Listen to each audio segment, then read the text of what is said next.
termasuk salah satu dari sabda Rasulullah bahwa kita akan diberikan jalan kemudahan menuju surga Allah Subhanahu wa taala. Man salaka tariqan yabtaghi fihi ilman sahalallahu tariqan ilal jannah. Atas nama Prodi Ekonomi Syariah Universitas Internasional Semen Indonesia, yang pertama menyampaikan jazakumullah khairan katsira kepada Kepala Sekolah SMA Negeri 1 Puri Mojokerto yang berkenan dan bersedia bekerja sama dengan anak-anak kami yang melakukan salah satu tugas kuliah, yakni saudara Bintang sama Noval ya, untuk melaksanakan tugas perkuliahan untuk menjalin kerjasama dengan beberapa sekolah di daerah sekitarnya.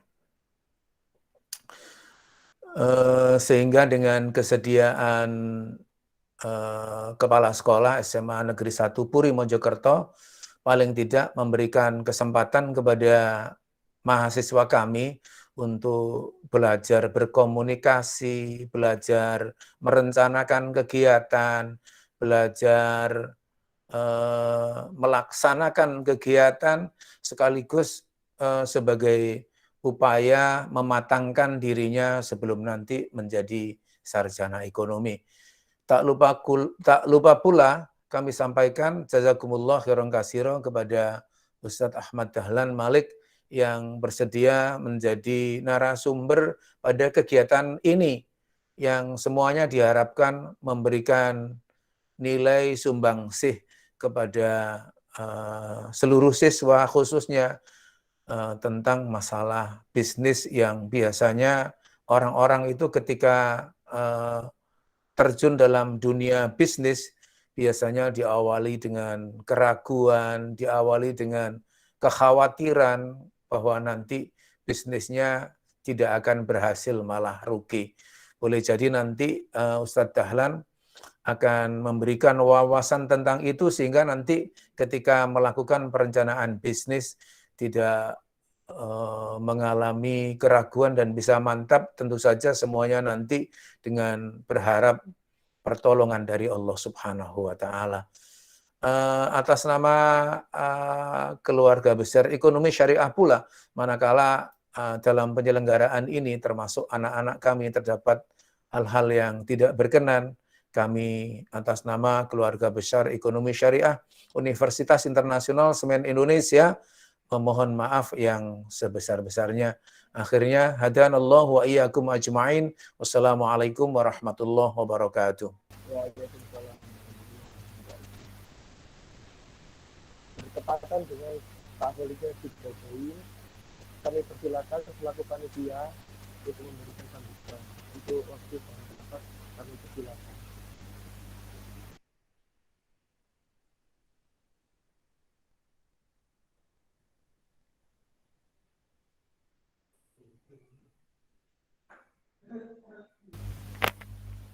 Untuk waktu dan tempat kami persilakan Pak Holik untuk memberikan sambutannya dari perwakilan SMA Negeri 1 Puri Mojokerto.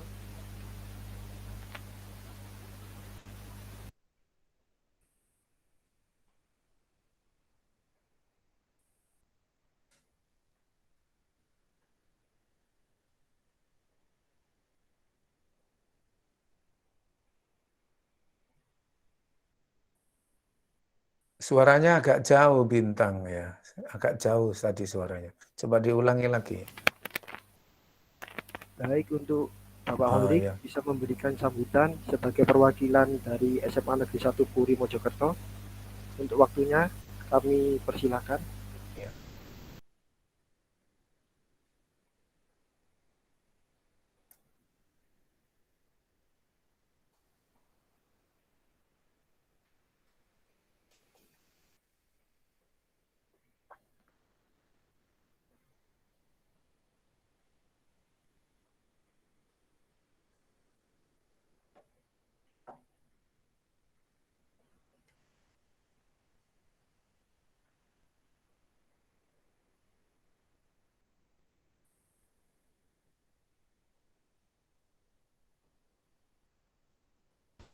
mungkin dari Bapak Holik terkendala sinyal lagi.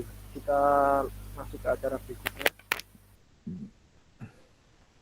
Acara berikutnya, akhirnya kita telah memasuki ke acara inti dari siang hari ini, yaitu webinar tentang bisnis menyenangkan berpeluang menghasilkan penghasilan dengan pemateri Bapak Ahmad Dahlan Malik di Ehons MEC CFP. Sebelum itu, saya akan membacakan CV dari beliau.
Berikut adalah CV dari Bapak Ahmad Dahlan Malik. Nama lengkap beliau adalah Bapak Ahmad Dahlan Malik. Beliau lahir di Sidoarjo pada tanggal 16 April tahun 1987. Kemudian pendidikannya,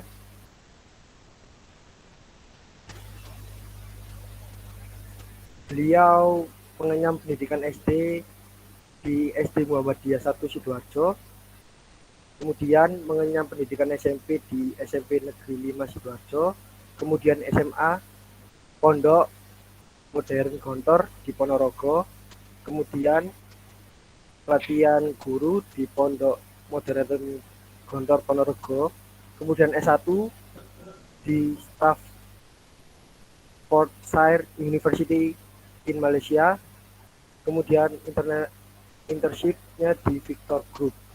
Pengalaman organisasi dari beliau banyak. Ya, salah satunya itu di LPPM UISI sebagai kepala LPPM UISI tahun 2019 sampai sekarang. Yang kedua, FPSB, yaitu member AWP dan CFP dari tahun 2017 hingga sekarang.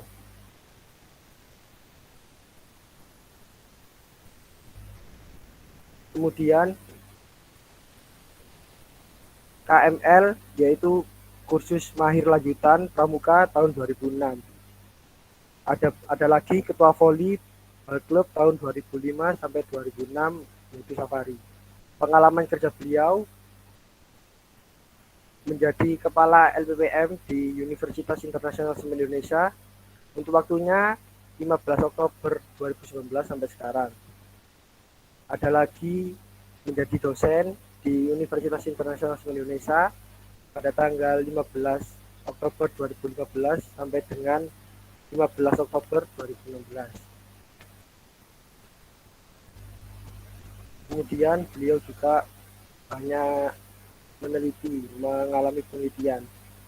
Salah satunya yaitu tentang analisa sinergi pengumpulan dana zakat melalui pendekatan kebutuhan muzaki dan pengembangan kelembagaan. Mendapatkan pendanaan dari Riseki pada tahun 2019. Kemudian pengalaman pengabdian masyarakat.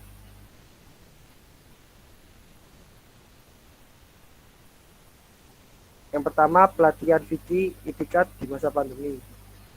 Mendapat penyandangan dana dari Al-Azhar pada tahun 2020.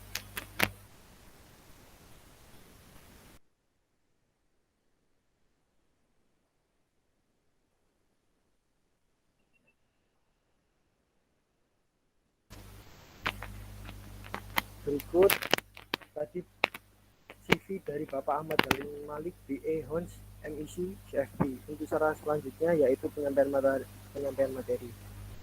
Assalamualaikum, apakah Bapak Dhalin sudah hadir? Waalaikumsalam warahmatullahi wabarakatuh. Ya, alhamdulillah. Baik Pak, bisa dimulai untuk waktunya. Silakan. Ya, baik.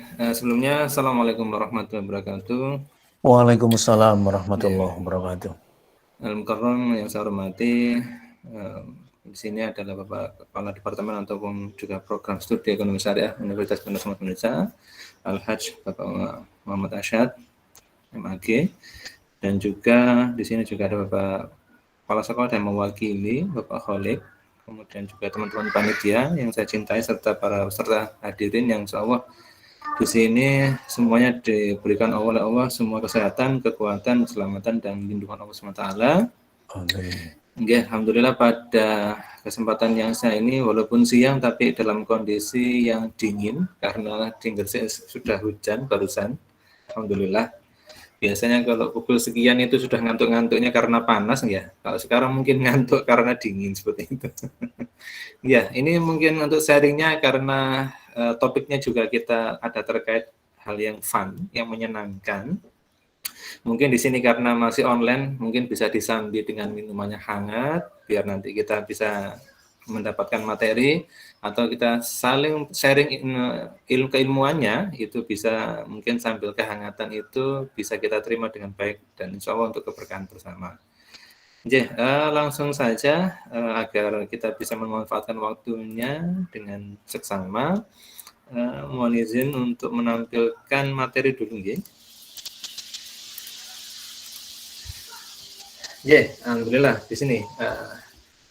Di sini ini juga mohon izin juga, ini terkendala laptop, jadi saya tidak bisa, Bapak belum bisa membuatnya full size gitu, nggih. Mungkin bisa tampilannya seperti ini. Sebenarnya juga mohon maaf seperti itu. Baik, di sini alhamdulillah Bapak juga diberikan amanah dan juga insya Allah bagi teman-teman semuanya. Nanti apabila ada yang mau ditanyakan di selang atau ketika sesi penyampaian materi, monggo silahkan bisa on mic seperti itu ya, atau on mic mawon ya, karena kalau ini Bapak tidak bisa melihat kalau ada yang raise hand seperti itu. Jadi monggo nanti kalau mau ditanyakan, tiba-tiba ada pertanyaan atau hal yang mengganjal dan sebagainya, monggo langsung bisa on mic seperti itu. Di sini kita akan banyak belajar bersama terkait bisnis yang menyenangkan itu dan yang bisa menghasilkan peluang, apalagi peluang tersebut bisa kita rupakan dalam bentuk penghasilan. Itu seperti apa sih? Seperti itu, nggih. Secara garis besar, mungkin Bapak akan memberikan kaidah, ini juga pengalaman pribadi, pengalaman orang lain, implementatif, dan juga mungkin juga banyak teori-teori yang bisa menyambung ya, seperti itu. Ketika kita berbisnis, itu otomatis ini merupakan ladang dakwah kita, ataupun ladang sedekah kita, atau ladang sedekah dalam bentuk amal atau perbuatan, di mana ketika berbisnis itu kita pasti akan banyak mengeluarkan namanya ikhtiar, gitu kan. Apa sih ikhtiar? Yaitu adalah kita akan banyak mengeluarkan sekali usaha. Nah, di usaha bisnis ini ada memang pendekatan yang bisa kita gunakan. Ada dua pendekatan. Yang pertama adalah pendekatan yang tampak atau ikhtiar yang tampak, dan juga ada yang ikhtiar tidak tampak seperti itu. Nah, kedua ini ikhtiar ini sangat dibutuhkan dalam menyokong ketika kita mau berbisnis seperti itu. Terutama lagi kalau teman-teman ingin memulai bisnis, ini merupakan kiat ya. Salah satu kiatnya adalah kita harus berusaha semaksimal mungkin, jangan pernah patah semangat, jangan pernah putus, ataupun ini otomatis ini adalah bagaimana kita memotivasi diri kita, seperti itu ya. Dan stepnya itu memang adalah kita akan lebih banyak, selama ini kita banyak melihat orang berbisnis, kita banyak mendengarkan cerita, kita banyak mendengarkan pengalaman, kita banyak mendengarkan materi dan sebagainya, itu ada kebanyakan yang tampak.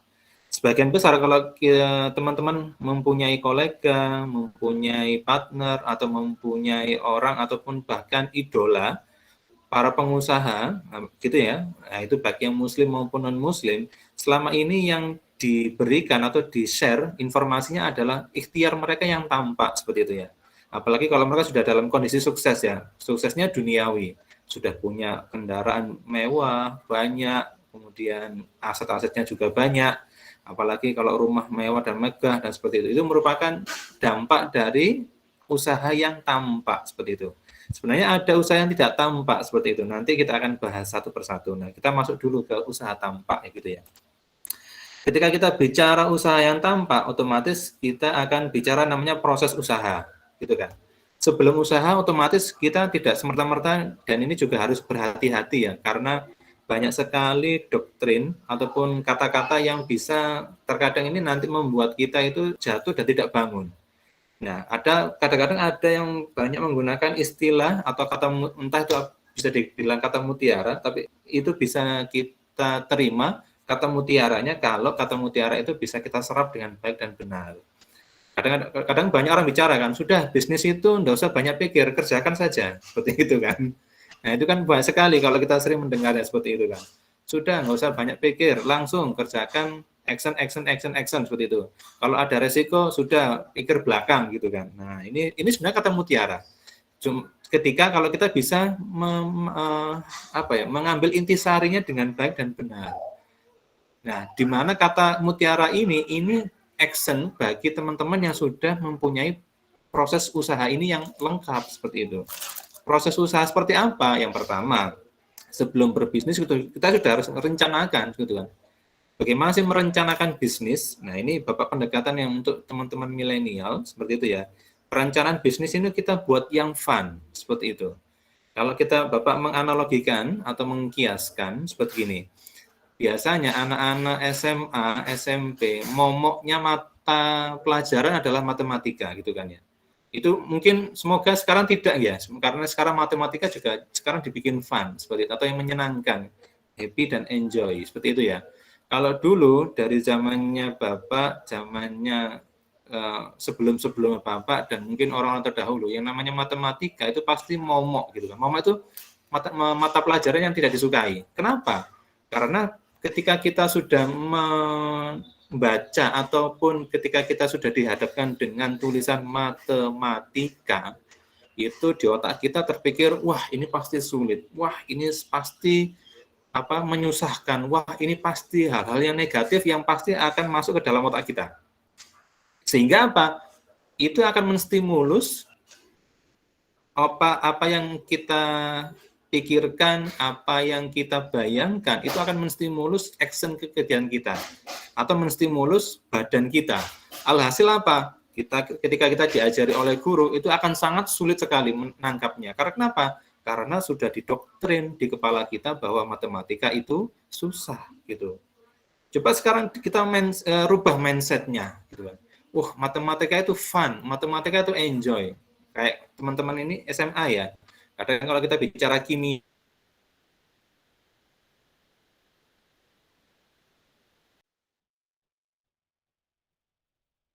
dulu kayak susah banget kimia, harus menghafalkan rumus, harus menghafalkan tingkat dan sebagainya gitu kan. Klasifikasi dan sebagainya. Padahal kalau kita melihat itu akan otomatis itu menstimulus bodi kita. Pertama, mudah menyerap materinya. Kedua, kita akan bisa membayangkan bahwa fisika kimia itu sangat berfungsi ataupun sangat ada manfaatnya gitu kan.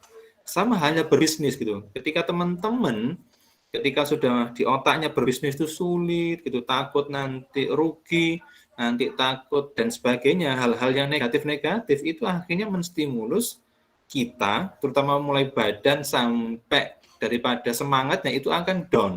Dan ketika kita dihadapkan kesulitan yang pertama kali, nanti kita akan hadapi beberapa kesulitan. Nanti kita akan breakdown satu-satu ya. Kesulitan pertama kali, apa pasti? Yang pertama adalah menjual produk kita. Belum tentu customer beli kan, seperti itu. Kadang kita baru jualan sehari, kok nggak ada yang beli ya, sudah besok nyerah, seperti itu kan. Nah, itu dampak dari kalau kita menstimulus otak kita atau mindset kita sudah negatif duluan. Nah, oleh karena itu teman-teman, di sini apalagi ada dampak pandemi ini ya, selama 2 tahun ini vakum, kita sangat sulit sekali untuk bisa bersosialisasi, mau tidak mau, salah satu untuk meningkatkan ekonomi kita ya berbisnis seperti itu. Nah sebenarnya ini sudah ada sejak zaman Rasulullah kan, berdagang, jualan. Tapi selama ini kan mindset kita kan tidak diarahkan, maunya apa? Enggak mau jualan, maunya kerja, hidup enak, nyaman, gaji tetap dan sebagainya, gitu kan. Nggak mau ngambil resiko seperti itu. Padahal kalau kita melihat bisnis itu fun banget seperti itu atau menyenangkan. Kok bisa? Bisnis yang seperti apa yang menyenangkan? Ya, paling mudah kita tarik itu adalah bisnis yang ada kaitannya dengan hobi kita di sini. Nah, teman-teman punya hobi apa gitu kan? Nggak mungkin di sini teman-teman nggak punya hobi kan? Pasti punya lah, minimal satu aja. Misalkan, Pak, saya hobinya membaca. Wah, ini malah sangat luar biasa sekali. Apa hobinya? Nanti kita bisa dengan bisnis mulai ya, bikin buku, bikin cerita,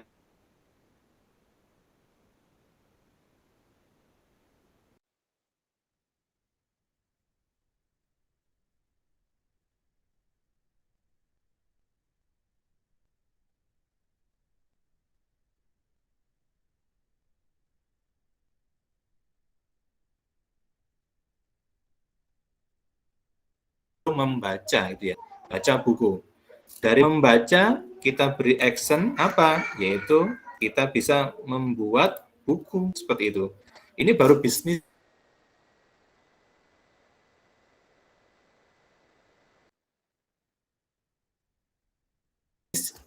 edukasi ya seperti itu.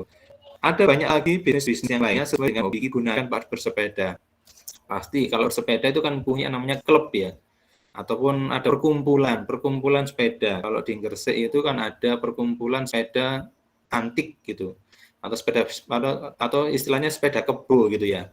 Nah, dari itu kita bisa jualan loh, apa? Aksesorisnya, seragamnya. Kalau kita berpikiran kreatif, itu semua yang apa yang kita lakukan, apa yang menjadi hobi kita, itu bisa kita jadikan keuntungan seperti itu. Jadi mindset-nya bukan cari untung dulu ya, tapi mindset-nya adalah kita menjalankan bisnis ini fun, menyenangkan, gitu kan. Mulai yang paling terdekat, apa hobi kita, seperti itu. Nah, kalau kita sudah punya hobi yang ditetapkan, apapun itu teman-teman, kita bisa istilahnya ini ya, memenuhi kebutuhan hobi itu gimana sih, gitu kan. Sepeda kebo ternyata sulit ya aksesorisnya. Saya bisa datangkan dari atau saya distributor supplierkan atau suppliernya dari kota lain seperti itu.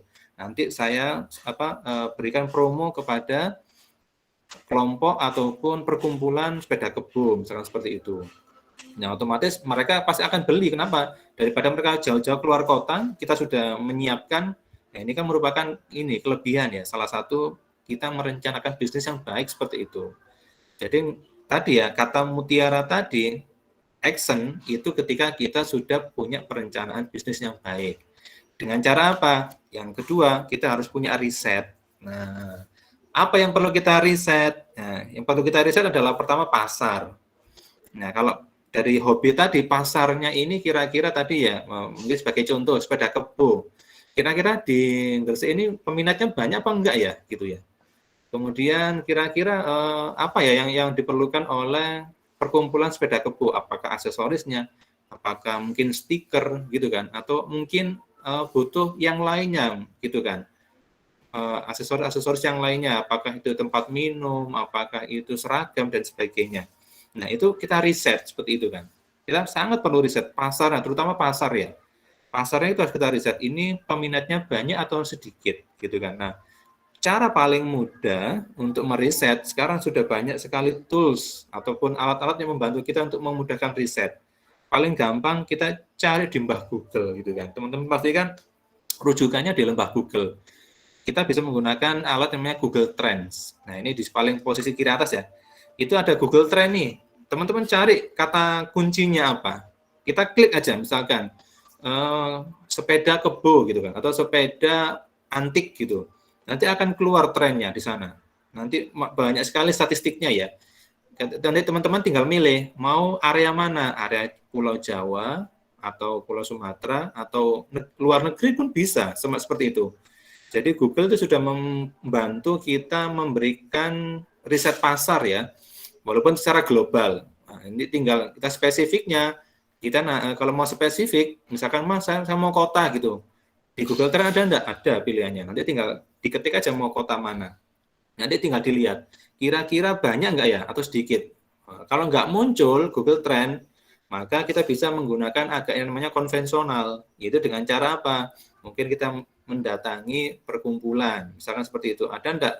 Paling mudah adalah kita datang ke kelurahan ya, atau kalau nggak mau ini teman-teman bisa datanglah ke kabupaten, kantor kabupaten pemerintahan, nanya secara resmi. Ini ada enggak perkumpulan ini Pak? Oh ada gitu. Atau enggak kita cari biasanya paling mudah itu perkumpulan-perkumpulan sekarang banyak ya di media sosial ya, mulai dari Facebook, itu sudah ada grupnya masing-masing, itu paling mudah. Kita cari aja kata kuncinya, seperti itu. Kemudian selain dari Facebook ada media yang lain, itu banyak sekali ya, mungkin perkumpulan Instagram, apalagi teman-teman yang milenial, kalau yang tidak pernah lepas dari HP itu kan paling mudah nyarinya di Instagram, seperti itu ya. Kata kuncinya langsung di Gresik ada enggak perkumpulan dan sebagainya. Nah, kalau sudah, ternyata peminatnya banyak ya seperti itu. Mungkin karena sekarang hidup sehat, sekarang harus goes gitu kan, harus kita olahraga. Nah, walaupun tidak pakai sepeda yang mahal-mahal, sepeda kebo antik ini yang banyak diminati. Mungkin karena menarik ya, daya tarik, punya keunikan tersendiri seperti itu. Yang kedua, kalau sudah kita lihat kebutuhannya besar, kita cari yang kedua apa? Suppliernya. Nah, penyedia sepeda kebonya ada banyak nggak ya? Kalau sedikit, ini peluang sekali. Apalagi kalau di kota kan nggak ada, wah ini peluang sekali kita jadi suppliernya atau penyedia jasanya. Nah, atau penyedia barangnya ya seperti itu. Otomatis penyedia barang ini kita jualan seperti itu. Nah, ini peluang seperti itu kan. Nah, kalau sudah kita punya peluang besar ya, atau bahasanya kalau teman-teman bisnis namanya ceruk ya. Ceruknya ini sudah besar, wah ini kita punya kesempatan masuk ini, atau bahasa mudanya cuan gitu ya teman-teman. Saya ini ambil cuannya ini bisa kita dapatkan seperti itu. Kalau bahasa orang marketplace atau stok itu orang-orang pasar modal itu namanya cuan. Tepatnya cuan di situ. Nah, yang ketiga, kalau sudah kita supply-nya sudah dapat atau penyedia barangnya kita punya kesempatan besar, yang ketiga kita harus observasi atau riset harga pasar. Nah, kalau misalkan banyak nih ternyata kompetitornya, kita harus riset dulu harga pasar. Kira-kira berapa ya pasaran itu yang orang yang sudah menyediakan, misalkan sepedanya, aksesoris dan sebagainya. Nah, itu kita bisa riset pasar nih harga. Riset pasarnya paling mudah teman-teman, kita gunakan marketplace. Ambillah Tokopedia, Shopee, Lazada. Biasanya kan ada banyak menu settingan filter ya. Nanti tinggal difilter aja kategorinya apa, misalkan sepeda, kita masuk ke sepeda. Kemudian kita checklist lagi, kita spesifikasikan lagi, filter lagi, sepedanya apa, sepeda kebo atau antik seperti itu. Nah, nanti kita bisa riset pasar di sana. Oh, ternyata online itu jualannya itu rata-rata harganya sekian. Itu kita bahasa kasarnya gini, kita harus tahu harga pasarannya berapa. Seperti itu ya.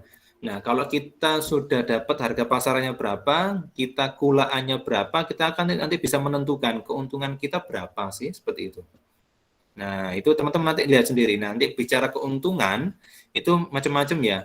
Ada yang keuntungannya itu bisa diambil maksimal 100% ke atas juga bisa. Ada yang di bawah itu macam-macam ya. Kalau kita merujuk kepada ulama terdahulu, Imam Al-Ghazali itu maksimal 30%.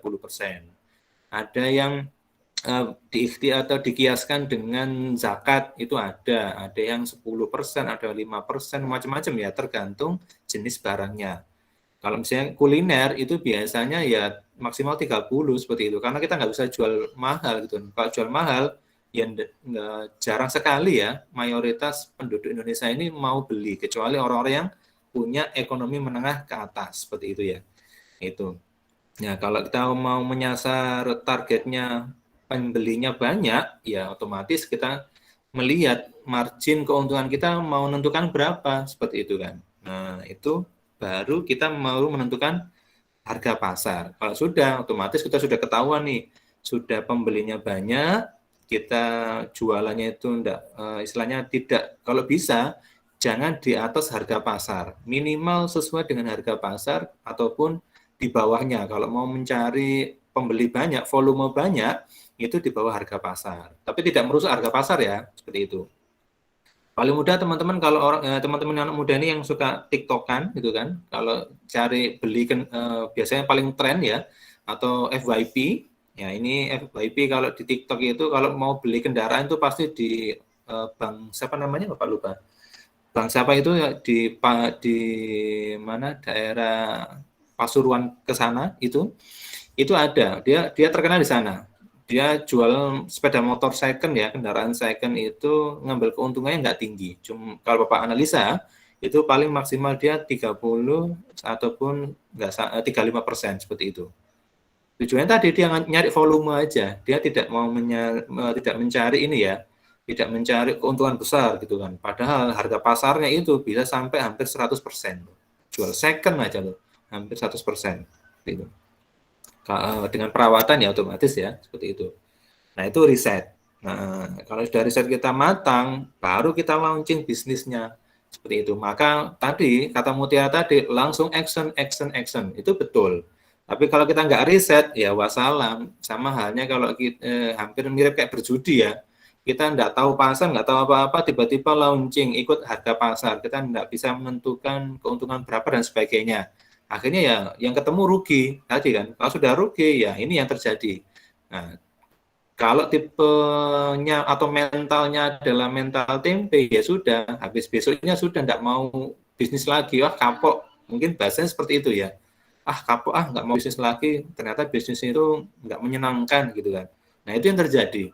Karena apa? Karena kita nggak punya riset, seperti itu. Nah, oleh karena itu, yang kedua, selain kita sudah merencanakan bisnisnya seperti apa, perencanaannya sudah matang, risetnya matang, barang yang terutama barang atau jasanya ini benar-benar dibutuhkan sesuai dengan tadi ya, sesuai dengan riset itu pasti itu akan ada, nggak ada namanya tidak ada pembeli ya, pasti ada pembeli seperti itu. Apalagi kalau barangnya unik, apalagi barang unik dan ini ya, ini kadang-kadang pasarnya kita atau karakter pembeli di Indonesia itu adalah unik itu langsung diborong. Nah, tapi kadang momentum ya.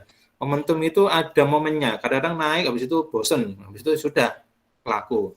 Ya, kalau kita bisa melihat ya, dulu bisnis batu akik gitu kan, wah lagi booming-boomingnya, unik kan, gitu kan, batu akik semuanya sampai dikaitkan dengan mistis dan non tidak mistis seperti itu kan, macam-macam lah seperti itu. Oh, booming gitu kan, naik gitu, habis itu jatuh, sudah bosen, kokot gitu kan. Nah, itu harus kita cari apa inovasinya seperti itu. Jadi jangan tetap stay di usaha-usaha apalagi yang lagi trendingnya seperti itu. Beberapa tahun kemarin daun janda bolong, nah gitu kan, lagi unik sampai dijual harganya sampai seharga mobil Avanza gitu kan, seperti itu 200 juta ke atas, lagi trending naik semua gitu kan, habis itu jatuh lagi hilang seperti itu. Nah banyak sekali kan tren-tren macam seperti itu. Itu apalagi sekarang boba dan sebagainya naik lagi. Kopi, semuanya pada kopi semua dan sebagainya. Nah, ini macam-macam. Ini bisnis. Selama itu sesuai dengan hobi kita punya risetnya, barangnya memang dibutuhkan, kemudian ya jangan lupa kita harus spesifik kalau mau jual. Jangan semua kriteria atau target konsumennya itu kita sasar. Boleh nggak Pak? Semua target konsumen kita sasar? Boleh saja, nggak ada salahnya. Tapi akan lebih baik kalau kita punya spesifik targetnya. Spesifik target itu siapa? Itu bisa jenis pekerjaannya. Jadi saya mau targetnya para pegawai kantor, misalkan seperti itu. Apa pegawai kantor kebutuhannya atau hal yang unik yang dibutuhkan. Misalkan mereka otomatis ini ya, kalau orang perkantoran butuh ATK. Ini kita masukkan ATK, jualan ATK seperti itu. Ataupun pekerjaannya yang lain, namanya pekerjaan mahasiswa misalnya seperti itu ya. Contoh mahasiswa pekerjaannya apa yang dibutuhkan selama ini, buku-buku, referensi dan sebagainya. Ini bisa kita berikan jasa. Kemudian jangan jasa yang negatif ya. Misalkan jasa bikin skripsi, wah itu kan tidak bagus seperti itu kan. Atau jasa kalau istilahnya di luar itu joki ya gitu ya. Seperti itu. Jasa mengerjakan ujian itu tidak bagus walaupun itu ada keuntungan di sana.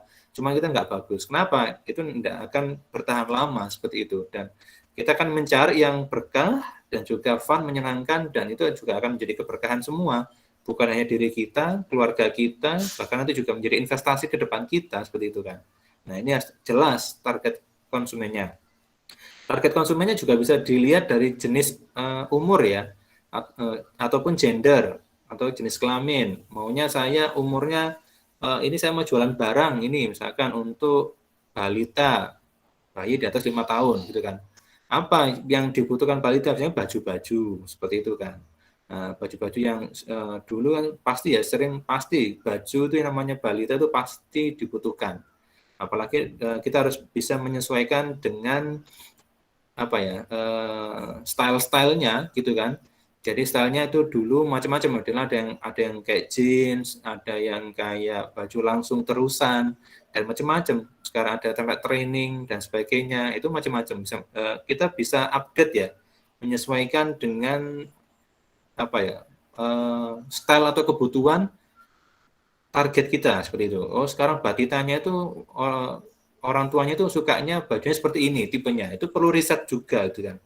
Jadi tidak asal kita bikin, saya mau ini balita Pak, balita ada 5 tahun, baju ini, iya nggak apa-apa, jelas, targetnya sudah jelas, kebutuhannya mau disasar jelas, tapi kita harus juga riset, balita seperti apa, mau gendernya laki-laki atau perempuan, terus sekarang itu stylenya orang-orang suka gayanya apa gitu kan, jadi harus ada risetnya.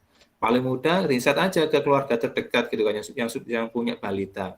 Orang tuanya rata-rata butuhnya apa gitu kan, apakah butuh gaun, apakah butuh yang hijab tertutup gitu kan, ataupun yang seperti apa, itu harus jelas seperti itu ya. Nah kalau sudah jelas, maka nanti kalau ada problem itu kita evaluasi. Oh apa ya, kita gali lagi. Oh yang kurang ini, yang sekarang lagi trending ini. Oh ternyata produk saya ini ya outdated tuh nggak apa bukan style-style yang terbaru. Gimana ya?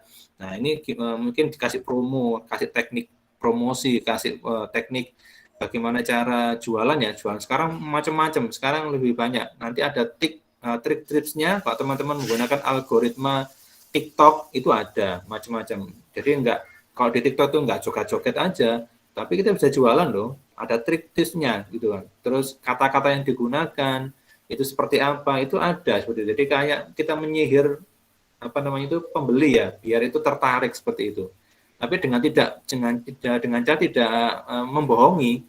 Jadi kita sekarang kan orang lebih suka ini ya. Kalau dulu biasanya kalau teman-teman jualan di marketplace itu kan hanya foto kan bisa diedit dan sebagainya. Karena akhirnya banyak yang pembeli itu kesal karena apa? Karena banyak bilang ini nggak real pic gitu kan, atau tidak sesuai dengan barangnya, fotonya editan terlalu bagus, barangnya jelek, misalnya seperti itu. Kalau video kan sangat sulit ya editnya. Nah biasanya kalau video itu orang lebih gampang sekali atau percaya atau mudah percaya kan, oh barangnya seperti ini toh, enak gitu, ya, mudah gitu kan. Itu kelebihan daripada TikTok gitu kan. Dan masih banyak lagi media-media lagi. Mungkin teman-teman menggunakan Instagram yang sering dipakai anak sekarang gitu kan, Instagram itu juga bisa seperti itu. Nah, kemudian kalau yang ikhtiar yang lain lagi, kita bisa menggunakan beberapa teknik ya untuk penjualan. Ini Bapak langsung masuk ke penjualan. Pertama kita bisa menggunakan teknik jangka panjang yang konvensional. Itu menggunakan word of mouth. Jadi kita istilahnya jualannya ke relasi kita, teman kita, jadi istilahnya dari mulut ke mulut ya, seperti itu. Jualan mulut. Contohnya, kalau teman-teman tahu produknya Zara, itu produknya Itali, itu dia jualannya cuma mulut ke mulut loh. Dia tidak menggunakan iklan sama sekali. Dia tidak menggunakan endorse, tidak menggunakan influencer, tidak menggunakan iklan yang berbayar mahal dan sebagainya. Dia sampai sekarang itu hanya menggunakan word, jadi mulut ke mulut. Oh, dari mulut ke mulut itu seperti apa? Berarti kita harus memastikan barang kita itu kualitasnya bagus dan sesuai dengan target market kita, siapa target pasar kita, seperti itu. Nah, misalkan di Zara itu kan banyak kan orang-orang yang suka ini ya, suka stylish gitu ya. Bajunya nyaman, tidak warnanya enak dilihat, agak kalem, tidak mencolok banget, gitu kan. Kemudian ini modis, gitu kan. Nah, Zara itu masuk di sana. Itu yang masuk. Jadi modis itu Zara itu bisa dipakai untuk perkantoran, dipakai untuk nyantai, dipakai untuk pesta masuk. Itu kriteria Zara seperti itu. Nah, itu dia hanya menggunakan teknik mulut ke mulut. Teman-teman bisa menggunakan itu. Nah, tapi dampaknya biasanya itu kita jualannya itu butuh waktu ya. Tidak langsung sehari langsung tiba-tiba pembelinya banyak, enggak. Itu butuh waktu, proses gitu kan. Itu kalau mulut ke mulut seperti itu. Nah, itu harus dikontrol. Misalkan dari mulut ke mulut itu juga kita harus bisa mendapatkan feedback ya, atau tanggapan balik. Jangan sampai dari mulut ke mulut itu yang sebelumnya positif, orang banyak beli ke kita, datang, tapi tiba-tiba ada satu yang bikin kesro ya, akhirnya negatif. Nah, dibikin, wah enggak ah, itu ada yang cacat misalkan, bajunya ada yang benangnya keluar, benang istilahnya 1 mili aja keluar, itu sudah dicacat gitu kan. Nah itu bisa bahaya itu, maka kita harus langsung ya evaluasi ya, benar enggak, di cross check, benar enggak, tolong kalau misalkan itu kita bisa ganti baru. Nah itu kan tanggapan seperti itu. Atau bahasa, kalau teman-teman bisa melihat iklannya Lazada kan gitu, barang dicek, dicoba, oke dibayar, kalau enggak dikembalikan, seperti itu. Nah itu salah satu trik ya untuk evaluasi atau menanggapi ketika kita ada customer yang komplain, seperti itu. Kemudian ada juga kita bisa menggunakan teknik kerjasama. Nah contohnya Starbucks. Nah ini kalau teman-teman pernah ngopi di Starbucks, memang ada yang mahal ya, itu miliknya orang Amerika. Starbucks ini dia nggak tiba-tiba berjualan sendiri, bikin kedai kopi ataupun restoran kopi, enggak. Tapi dia kerjasamanya apa? Yang bikin agar orang banyak datang. Dia kerjasama dengan bank. Apa kerjasamanya? Promo, gitu kan. Yang punya rekening bank, BCA dapat diskon, sekian. Yang punya rekening BNI dapat diskon sekian, dapat promo ini, free minum gratis, dan sebagainya. Itu akan daya tarik, gitu kan. Nah, orang-orang itu kan sukanya itu kan. Pembeli itu kan sukanya yang murah-murah gitu kan. Maksudnya harganya tidak maksimal gitu. Atau ada namanya fasilitas ataupun ini ya, apa namanya itu, teknik-teknik untuk penjualannya, seperti itu. Nah, itu Starbucks. Yang ketiga tadi komunitas. Kita punya komunitas enggak apa? Misalkan komunitas biasanya kalau orang-orang itu ini ya burung gitu, komunitas burung. Kalau dulu pernah ini ya booming lovebird gitu kan. Lovebird lagi rame sampai harganya puluhan juta dulu. Kalau sekarang akhirnya jatuh kan, sudah enggak musimnya, seperti itu. Komunitas. Jadi kita bisa ikut komunitas-komunitas apa yang sekiranya lagi trending, komunitasnya apa, kita bisa ikut. Kemudian kita bisa jualan di sana, kita bisa manfaatkan ya kesempatannya dan sebagainya. Kemudian paling mudah yaitu adalah dengan media. Marketplace, teman-teman bisa jadi reseller, dropshipper. Nah ini, kemudian ini sekarang yang trending sekarang itu tidak hanya jualannya di dalam negeri loh. Kita juga bisa menggunakan marketplace-nya luar negeri. Seperti itu, seperti Alibaba, seperti itu kan.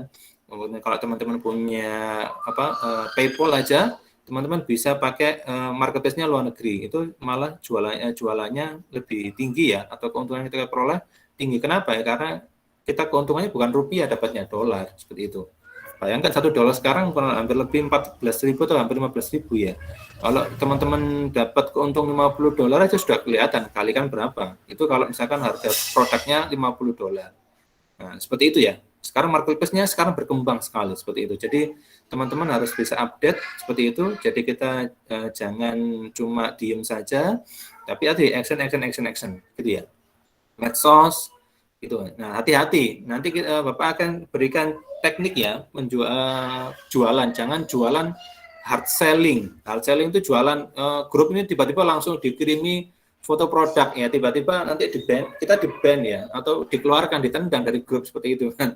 Nah, nanti ada triknya gimana sih jualan yang enak, menyenangkan, tidak menyinggung orang lain, walaupun di grup loh, entah itu di grup manapun, WA, Instagram, kemudian grup apa namanya, yang mirip WhatsApp itu, ya seperti itu banyak sekali.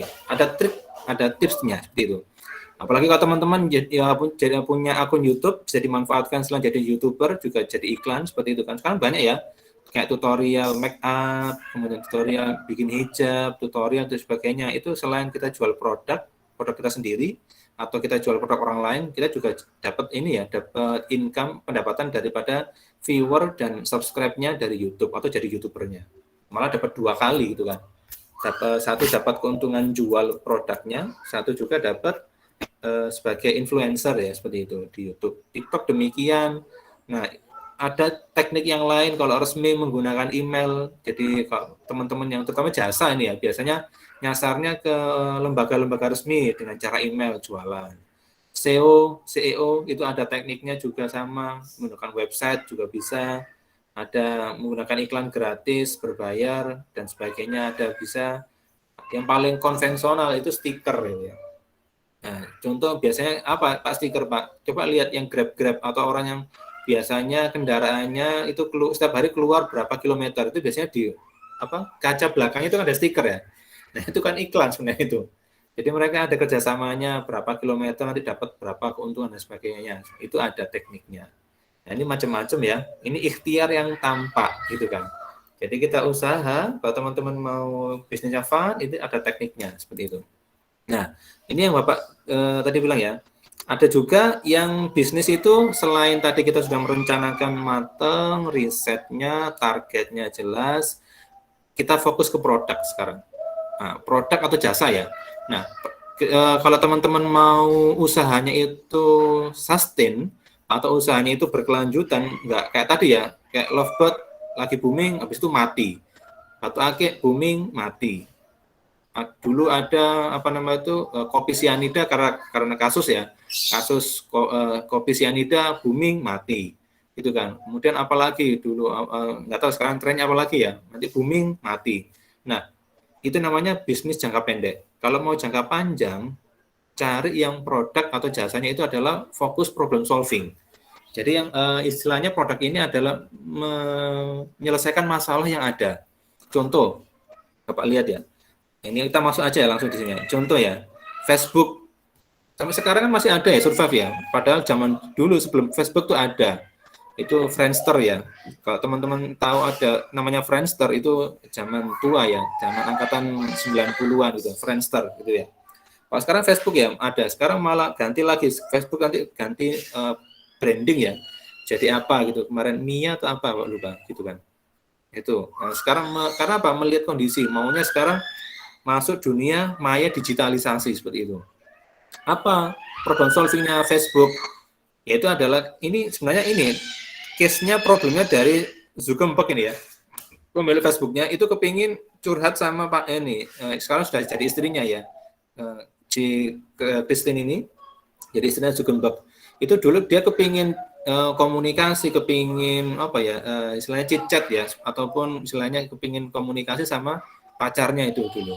Nah, itu dulu kan sulit ya, pakainya apa? Bersurat gitu. Karena waktu itu sudah lulus ya dari Harvard ini, lulusan Harvard, sulit karena si Christine ini orang Singapura, si Zuckerberg ini orangnya di Inggris seperti itu kan. Nah, berkirim surat itu kan nunggu lama, pakai pos dulu kan lama gitu kan. Terus gimana caranya mempercepat atau menyingkat waktunya ini? Akhirnya dia menggunakan jalur internet dengan cara apa? Facebook lah seperti itu. Jadi awal mulanya sebenarnya kepingin menjadi biru jodoh sih, kayak awal ini ya, kayak aplikasi-aplikasi nyari jodoh gitu kan. Nah, kepingin cari jodoh cepat gitu kan. Nah, dia sekarang kepingin menerapkan gimana sih bisa komunikasi ke awalnya ini pacar ya awalnya. Akhirnya dia dikembangkan. Gimana sih bisa berkomunikasi dengan teman-teman yang dulu misalkan pernah kuliah sama-sama tapi beda negara gitu kan. Nah, kemudian kepingin bersosialisasi lagi, berkomunikasi lagi, ya muncullah Facebook, problem solving gitu kan. Alibaba juga demikian, problem solvingnya dari apa? Dia melihat di Cina itu produknya banyak, tapi tempat untuk mengumpulkan produk-produk itu berjualannya itu masih konvensional, harus pergi ke pasar, harus ke toko, harus ke mall dan sebagainya itu kan. Dia melihat ini kok kayaknya ribet ya. Akhirnya banyak mengkos biaya apa? Biaya transportasi, biaya waktu, nggak efisien. Akhirnya apa? Dia bikin Alibaba. Seperti itu. Marketplace sekarang gitu kan, jadi Alibaba seperti itu. Kebab Turki juga sama. Apa yang kebab Turki di sini? Banyak orang yang pernah umroh, yang sudah pernah istilahnya ke Mesir dan sebagainya itu kan, apalagi sudah pernah ke Turki dan sebagainya, itu kepingin merasakan kebabnya lagi. Gimana ya cara kepingin memunculkan kebabnya lagi? Akhirnya dia membuatlah kebab yang memang ciri khasnya Turki, walaupun tidak Turki banget ya, tidak 100% kebabnya 100% kayak Turki gitu kan. Dia membranding itu kayak Turki sehingga orang yang istilahnya kepingin mengenang kembali rasa kebab, pernah makan kebab di Turki atau di Timur Tengah, itu bisa dirasakan lagi di Indonesia. Jadi nggak usah pergi ke jauh-jauh ke Turki gitu. Itu kan konsepnya seperti itu, problem solvingnya di sana. Jadi ada yang bentuknya kecil dan detail, jelas, fokus, kemudian barang dan layanannya itu adalah kualitas yang terbaik, tidak yang ecek-ecek ya. Kalau ecek-ecek orang pasti kan, alah pasti nanti cepat rusak gitu kan. Nggak mau lah. Akhirnya apa? Nggak mau beli lagi. Akhirnya ya barangnya tadi cuma jangka pendek, booming mati. Habis itu nggak survive lagi jualannya. Nanti akhirnya kita bingung ya, nyari dan sebagainya. Kemudian, nah ini kita harus sangat peka terkait saran dan kritik, masukan ya. Kalau ada keluhan customer langsung ditanggapi, jangan ditunggu-tunggu. Kenapa? Ini jadi bisa merusak ya, walaupun sekecilnya, walaupun ada satu customer gitu kan. Nah, biasanya customer macam-macam ya, ada yang cerewet, ada yang perfeksionis, ada yang macam-macam, ada yang nggak cocok dan sebagainya, ada preferensi ya. Preferensi itu ini apa namanya itu ada yang rasanya atau seleranya berbeda. Nah, atau bahasa umumnya seleranya itu tidak pada umumnya gitu kan. Orang kalau pakai sepatu umumnya sekian, tapi dia nggak mau. Dia maunya yang spesifik, itu juga harus kita lihat ya, saran dan kritik. Jadi harus detail seperti itu ya. Kemudian jangan lupa kalau sudah bagus kita perluas jaringan. Nah, coba teman-teman lihat KFC. Ini kita contoh ya KFC. KFC bisnisnya itu apakah ayamnya di Indonesia dengan ayam di luar negeri itu sama? Beda. Kalau teman-teman pernah pergi ke KFC-nya di Eropa atau Amerika, itu nggak ada yang namanya nasi. Mereka tuh di sana pakainya kentang gitu kan. Nah, karena dia menyesuaikan, tadi kan, menyesuaikan sama target pasarnya Indonesia. Indonesia sukanya nasi.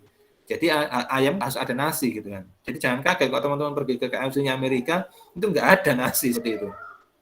Kemudian ada juga dikembangkan, KFC-nya di Timur Tengah. Dia pakainya pakai roti. Nah, kayak kebab gitu ya, ada rotinya. Jadi bukan nasi di sana, tapi ada rotinya seperti itu. Jadi kita harus menyesuaikan karakter target market kita siapa, orang yang mau kita sasar, atau pembeli kita itu siapa sih seperti itu. Itu ya. Dengan cara memperluas jaringan yang terakhir trending ya. Kalau sudah trending itu paling mudah kita ikutnya, apalagi kalau baru awal-awal trending itu bisa kita ikuti. Tapi harus hati-hati kalau mau jangka panjang kita harus perhatikan tadi ya. Produknya harus problem solving atau jasanya problem solving, kecil, detail, barang terbaik. Kita harus peka terhadap feedback atau saran kritik, perluas jaringan, sama trending. Nah, ini yang perlu Bapak sampaikan. Kalau jualan itu jangan hard gitu kan. Kalau misalkan teman-teman jualan bolpen gitu kan, langsung tolong jualkan bolpen. Jangan jualan bolpen, tolong beli dong bolpen saya ini, atau langsung atau kayak ini ya, keluar-keluar gitu ya. Bolpen dijual murah gitu kan, 10.000 3 gitu kan, dan sebagainya. Itu namanya hard selling. Nah, memang ada yang beli ada yang tidak itu kan, tapi kebanyakan pasti tidak kan. Kenapa? Orang akan nggak tertarik gitu. Saya nggak lagi tidak butuh gitu kan. Tapi kalau teman-teman jualannya pakai soft selling seperti apa? Yang pertama, teman-teman itu harus punya ilmunya atau harus tahu seluk-beluk tentang bolpen. Misalnya manfaatnya bolpen seperti apa, jenisnya seperti apa, keunggulannya seperti apa yang menjadi keunikan bolpen ini dibanding yang bolpen yang lain, seperti itu ya. Itu soft selling, itu namanya konten. Gitu ya. Nah, terus konten ini kita masukkan ke dalam suatu media, apa medianya, yaitu sharing. Nah, jadi kita nggak langsung jualan produknya dulu. Kita masukkan sharing ilmunya dulu. Misalkan kita masuk ke grup ya, diskusi misalkan kalau lipstick. Ibu-ibu biasanya lipstiknya apa ya gitu ya. Misalnya ini, oh iya saya pakai ini. Oh iya, mungkin namanya bibir atau namanya kulit bibir itu kan mempunyai karakteristik beda-beda ya. Ada yang bibirnya kering, ada yang lembab, ada yang medium, ada yang dan macam-macam. Nah, biasanya itu kan kayak sharing ya. Kita diskusi. Biasanya kalau emak-emak ngumpul itu kan diskusi ya. Nah, ini emak-emak yang bagus diskusinya ya, bukan emak-emak yang gibah ya atau ngerasani orang gitu kan. Jadi diskusi kita ngumpul. Nah, ini apa ya keluhannya? Kita cari problemnya nih, problem yang terjadi di masyarakat apa? Atau tadi contohnya emak-emak gitu kan. Oh iya, bibirnya ya, emak-emak yang di desa misalnya di Gresik itu ini kering-kering kenapa? Karena Gresik panas misalkan. Gitu ya. Kering-kering nih, ini kita butuh sekali lipstick ya yang selain membuat kita cantik, menor, tapi ini kayak lip balm. Jadi ada pelembutnya dan juga memberikan kesan basah. Jadi bibir ini nggak cepat kering seperti itu. Nah, kita masuk edukasi. Nah, jadi kita masuk edukasi dulu, diskusi gitu kan, diskusi masuk baru nanti kita masukkan celahnya berapa? 10%. Ingat nggak 10%? Jangan dibalik. 10% itu apa? Kita baru masuk produk. Nah, kita bisa membandingkan. Selama ini ibu-ibu pakai produk apa ya? Oh iya Bu, produk ini Bu kandungan airnya sedikit. Ini nih ada yang bagus nih. Produknya unik Bu, ini kandungannya hampir 40% nih untuk airnya. Jadi tidak bikin lembab, tapi istilahnya bikin bibir ini tidak cepat kering, enak ini Bu. Nah, itu namanya soft selling ya, baru 10%. Nanti kita masuk lagi, jangan terus-terusan. Masuk lagi apa? Kita edukasi. Oh iya, diskusi lagi apa?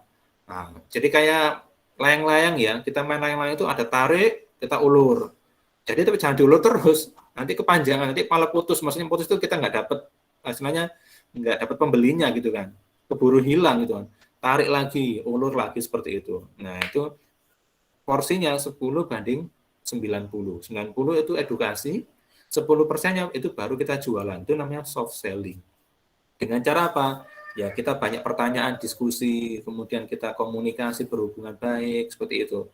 Nah itu akan lebih banyak kalau produk kita banyak, pasti akan banyak diminati dibanding langsung jualan.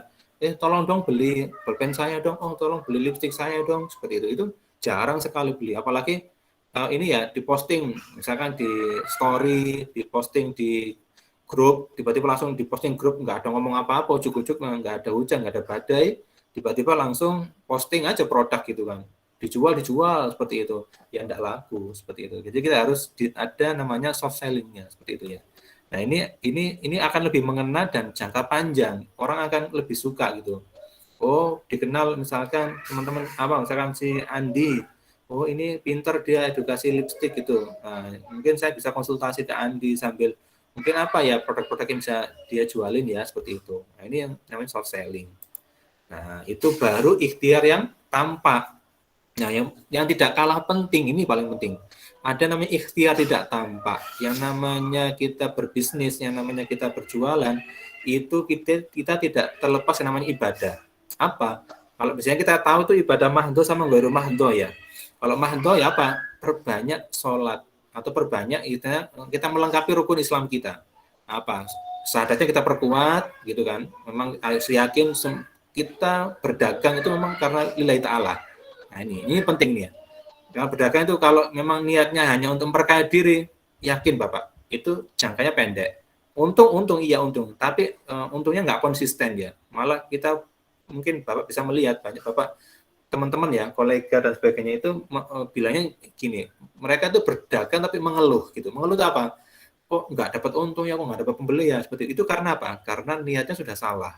Niatnya bukan karena ibadah, bukan karena Allah, niatnya bukan membantu orang lain atau meringankan orang lain, tapi hanya untuk memperkaya diri sendiri. Itu yang salah. Itu pasti salah kaprah. Maka tadi di depan ya, teman-teman selain mindsetnya fun, bisnisnya, jangan lupa kita berbisnis untuk ibadah. Seperti itu ya. Nah, lengkapi syahadatnya. Sholatnya, semakin kita tepat waktu, sholat 5 waktunya, semakin Allah juga akan menepati waktu rezekinya kepada kita. Itu pasti. Seperti itu. Yang kedua, selain sholat, zakatnya jangan lupa kalau sudah untung berbagi, karena sebagian rezeki kita itu ada hak orang lain. Zakat. Puasa, perbanyak puasa, kemudian hajinya, niatkan, Bapak saya belum punya uang, nggak apa-apa, niatkan, minimal niat untuk berhaji. Kalau sudah ada uang sedikit, tabung untuk bayar DP ya, DP haji sama menyiapkan uang haji. Itu insya Allah Allah akan memberikan kemudahan kita berbisnis. Nah, itu baru mahdohnya ya, yang biasanya 5 rukun Islam yang biasanya kita lakukan rutinitas. Nah, ini yang ghairu mahdoh, apa? Sedekah. Banyak orang konsep, lah sedekah nanti rugi Pak, banyak keluar. Kebalik, itu mindset yang kebalik. Kita perbanyak sedekah, itu yang akan memperbanyak kita rezeki kita.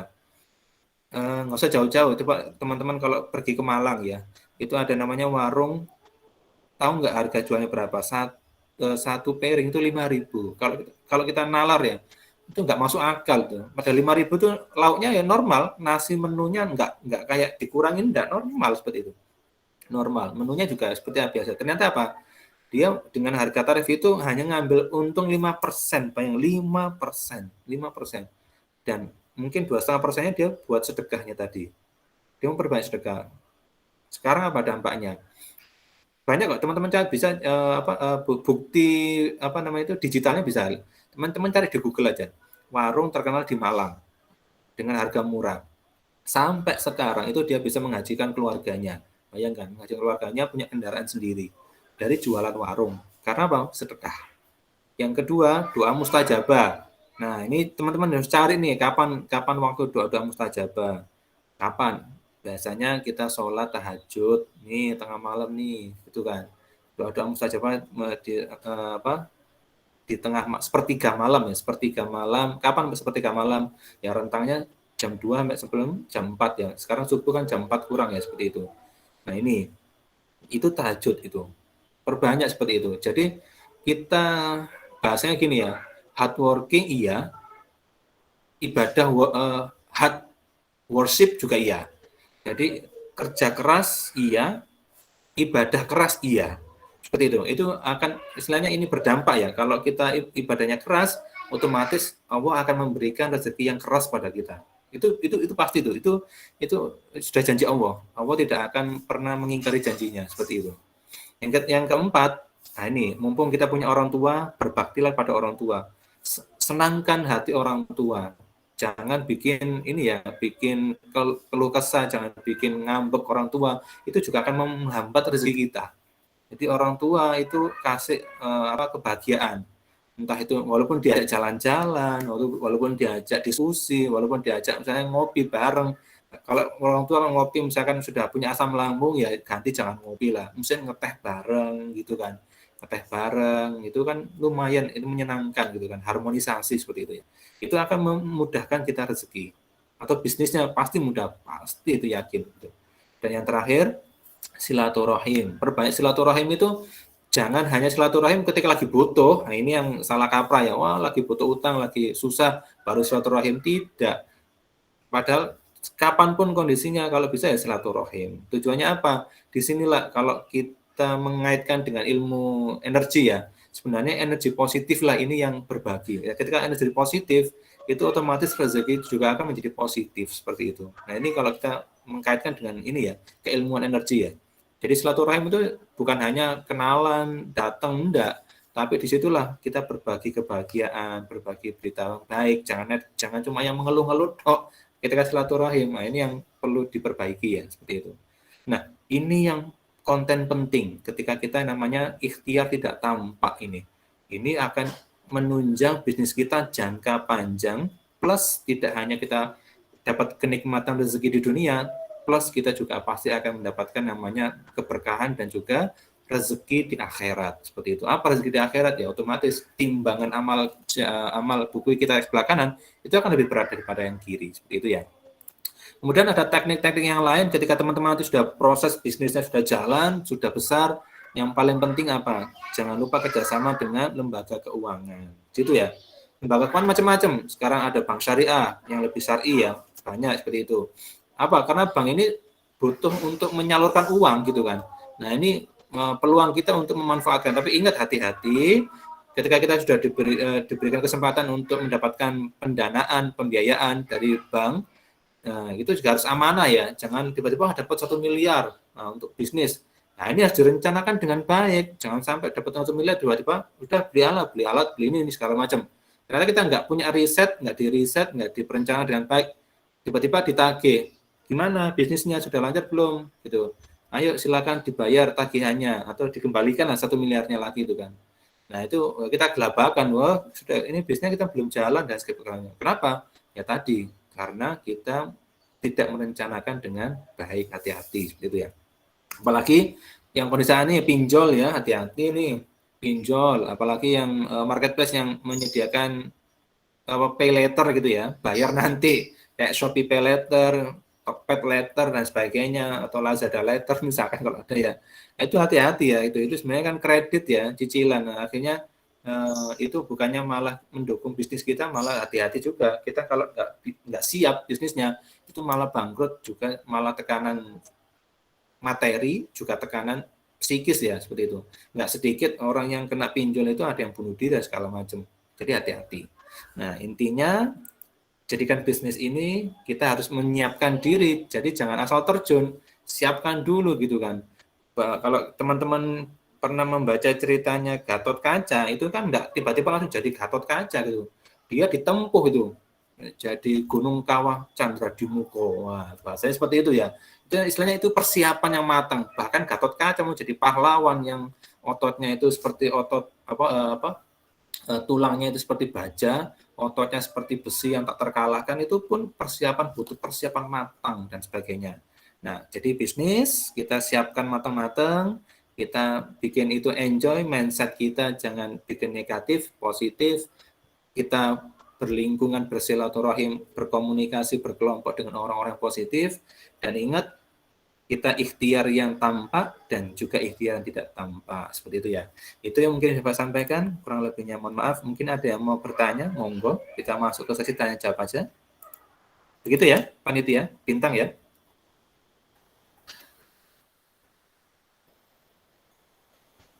Baik, terima kasih Bapak atas ilmu yang telah diberikan. Semoga apa yang saya sampaikan dapat bermanfaat bagi kita semua. Memasuki acara selanjutnya yaitu sesi tanya jawab. Dalam sesi ini kami selaku panitia akan memberikan hadiah bagi 4 penanya terbaik. Hadiahnya beda-beda. Silakan teman-teman, mungkin ada pertanyaan yang akan disampaikan. Ya silakan Om Nik bisa menyampaikan pertanyaannya.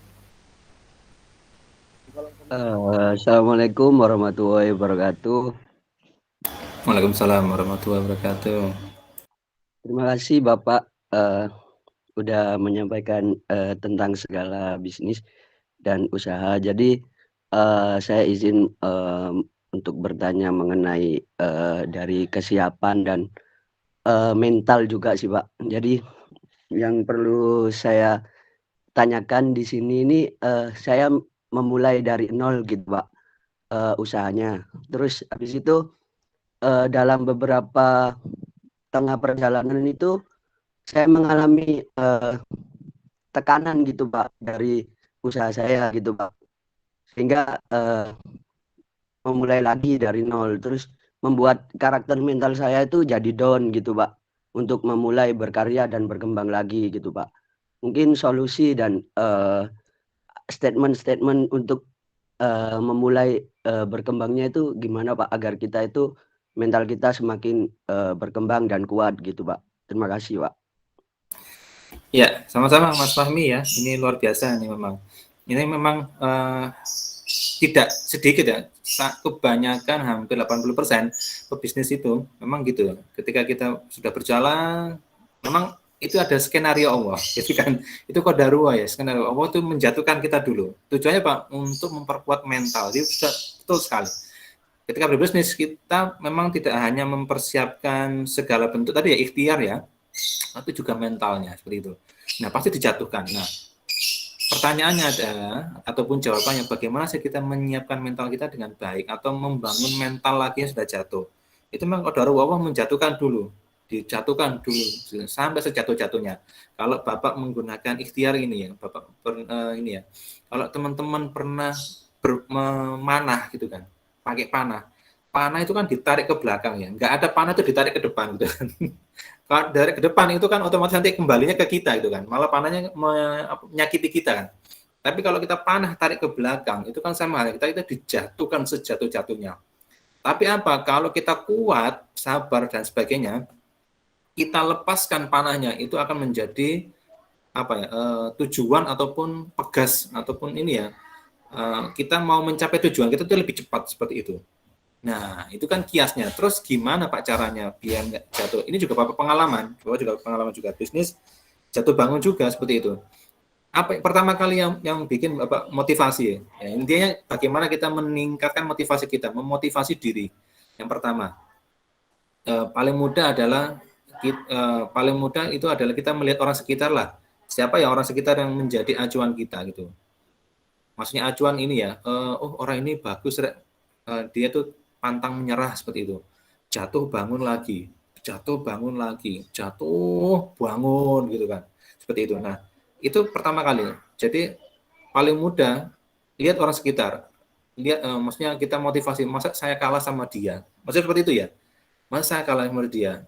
saya juga harus semangat, saya juga jangan sampai jatuh lagi, saya harus bangkit gitu kan. Nah, ataupun teman-teman paling mudah sekarang lihat saja banyak di channel-channel ya, mau di YouTube bisa, mau di Instagram bisa, mau kalau TikTok sedikit ya, feelingnya kurang. Cari di media YouTube, lihat para pebisnis ini jatuh bangunnya. Kalau mau lihat ini ya, apalagi yang nggak mau baca buku ya, mau langsung melihat langsung fakta pengalaman-pengalaman pebisnis itu yang tiba-tiba langsung melonjak, itu banyak sekali. Coba lihat. Kalau Bapak tuh biasanya lihat di channelnya Christina Lee, channelnya podcastnya Deddy Corbuzier, kemudian ada juga channel-channel yang lainnya, ada pecah telur, channel pecah telur itu bagus sekali untuk teman-teman kalau mau kepingin meningkatkan mentalnya lagi seperti itu ya. Seperti itu coba lihat. Atau coba cari di YouTube. Itu namanya pebisnis, namanya fashion grocer gitu. Fashion grocer. Sama kasusnya kayak Mas Fahmi tadi. Dia itu jual cuma baju ya dari toko di Glodok, Pasar Glodok Jakarta. Dia beli di sana, dijual lagi di teman-temannya sama kolega-koleganya ataupun pokoknya jualan lah seperti itu. Itu kuliah dia gitu. Sampai dia dapat untung disimpan, dijual lagi, diputar lagi, dijual seperti itu. Kemudian dia jualan 2000 berapa nggak salah 14 nggak Bang. Kemudian ada masa krisis, dijatuhkan gitu kan. Jatuh krisis, akhirnya apa? Bangkit lagi sampai dia itu mau menyerah. Sampai ya tadi bahasa Jawa itu kapok ya, nggak mau bisnis lagi. Tapi akhirnya apa? Dia termotivasi membaca bukunya Anak Singkong. Nah, ini Pak Khairul Tanjung. Seperti itu. Pak Khairul Tanjung pun juga demikian seperti itu. Jatuh bangun. Akhirnya semangat lagi. Karena baca bukunya Pak Khairul Tanjung yang tebalnya segini. Ini kalau teman-teman mau baca ya. Kalau nggak mau baca sekarang itu paling mudah. Lihat di YouTube aja. Banyak channel-channel ataupun video-video yang menjadi motivasi kita. Tadi Bapak bilang, kita punya ini ya, pola pandang ataupun, saya bisa seperti dia. Dia lo bisa. Masa saya nggak bisa gitu. Banyak sekali seperti itu. Nah, itu cara membangkitkan ya motivasi kita. Itu ya. Itu yang kedua, tips yang kedua. Kalau mau lihat video boleh, mau baca juga boleh. Ya, yang keempat, teman-teman coba lihat bisnisnya Thailand. Apa namanya itu? Rumput laut. Nah, pernah lihat videonya belum? Mas Fahmi pernah lihat videonya belum? Belum, Pak. Nah, coba nanti lihat videonya ya. Dia sampai umur 22 itu bisa jadi sukses jualan rumput laut itu loh. Rumput laut yang di Indomaret itu ya, itu kan dari Thailand tuh. Itu dia bisa meningkatkan mentalnya itu dari apa? Satu, dukungan keluarga. Nah, ini ya penting. Makanya ketika berbisnis itu jangan berdiri sendiri. Jadi harus ada orang yang mensupport.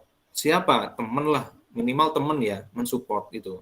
Walaupun teman yang mensupport ini ya motivasi, ayo semangat gitu, nggak apa-apa gitu, didampingi. Apalagi kalau punya partner ya, dampingan itu saling memotivasi. Wah itu penting sekali. Kalau di bisnisnya Bapak lupa tuh yang rumput laut itu yang mendukung dia mulai jatuh bangun sampai dia tidak kuliah, menjual mobilnya untuk usahanya itu adalah didampingi, hanya dampingi saja. Itu pamannya yang dampingi dia mulai dari nol sampai sukses, jatuh bangun berapa kali sampai sukses gitu. Jatuh bangunnya tidak hanya dari bisnis ya, jatuh bangun sampai kisah percintaannya juga ada gitu kan, love story-nya juga ada sampai seperti itu. Tapi itu dia ini ya termotivasi di sana seperti itu. Jadi yang ketiga itu kita butuh orang mensupport kita. Siapa yang paling terdekat kita? Mau teman, mau keluarga, terutama apalagi orang tua itu paling penting. Makanya dia bilang itu ya. Dan yang keempat, nah paling mudah, yang keempat. Sebenarnya ini bisa nomor satu ya. Ini Bapak nggak apa-apa, Bapak berikan keempat. Itu tadi kan yang ikhtiar yang tampak ya, ataupun cara membangkitkan motivasi kita yang tampak. Yang nggak tampak apa? Ibadah, kita pasrah, namanya tawakal. Itu yang sering Bapak lakukan. Apa? Sedih-sedih, nangis kepada siapa? Jangan ke orang. Nangis langsung kepada Allah, minta sekali kepada Allah. Caranya apa? Dengan cara yang syariah. Kapan kita minta itu? Sholat tahajud. Itu waktu yang mustajabah. Minta. segala kesusahan apapun minta kepada Allah. Mintanya dengan benar-benar tulus ya, jangan lagi stres minta. Nah, itu atau bahasanya tadi ya, kita lagi butuh baru minta gitu kan. Kita nggak butuh nggak pernah minta, itu yang bahaya. Jadi tawakal, ikhlaskan kita benar-benar kayak teman-teman kalau sedih itu gimana sih gitu. Itu kan pasti kepingin curhat ya. Itulah curahkan kepada Allah. Nangis dan nangis sujud ketika sholat tahajud. Itu paling paling yang mudah dilakukan ya. Dan itu dampaknya luar biasa. Pasti coba lihat kalau kita benar-benar ikhlas, istilahnya sudah tawakal ya, benar-benar tawakal, nggak mikir apa-apa, sudah pokoknya kita pasrahkan, insya Allah dalam istilahnya apa, hidayah itu pasti akan turun, atau kemudahan Allah itu pasti ada turun, pasti, hukumnya pasti. Kalau kita yakin ya, kalau nggak yakin masih setengah-setengah itu namanya bukan tawakal, itu namanya setengah tawakal, itu namanya tahu, bukan kalnya nggak ada gitu kan, baru tahu gitu kan. Nah ini yang perlu diperbaiki, apalagi kalau kita orang Muslim ya, orang Muslim itu paling mudah seperti itu. Kalau orang non Muslim ya banyak sekali mereka melakukan dengan cara apa, ibadah. Nah biasanya mereka itu ibadahnya apa? Itu mungkin kalau yang non Muslim kayak contoh orang Kristen ya, itu ya ke gereja, mereka minta istilahnya ini ya pertaubatan itu ada di sana. Kalau kita ya tobat, iya tobat. Kita malah tawakal langsung kepada Allah, tahajud, paling mudah tahajud ya. Seperti itu. Atau kalau yang kita bisa apa, mau sedekah monggo bisa. Tadi ya teknik-teknik yang yang tidak tampak itu akan bisa meningkatkan bisnis kita atau bangkit lagi seperti itu, semangat lagi. Nah, kemudian kalau sudah hati kita sudah tenang, sudah nggak gelisah habis jatuh, sudah tenang, mindset kita langsung kita rubah, positif. Apa kesalahan yang kemarin jangan diulang lagi, gitu kan? Itu menjadi pembelajaran kita. Apa ya? Cari solusi. Nah, makanya pebisnis itu orangnya kreatif, orangnya cerdas, orangnya itu cekatan. Jadi cepet ya. Kalau kita nggak cepet ya tadi jatuh, melo, bahasanya melo gitu ya, atau apa namanya itu? Bahasa anak kekinian itu apa ya? Kalau melo itu apa? Ya mungkin ini ya bimbang lah gitu ya, bahasanya bimbang gitu ya. Lama nggak sembuh-sembuh, berbulan-bulan gitu kan. Akhirnya ya bisnisnya nggak jalan-jalan lagi gitu kan.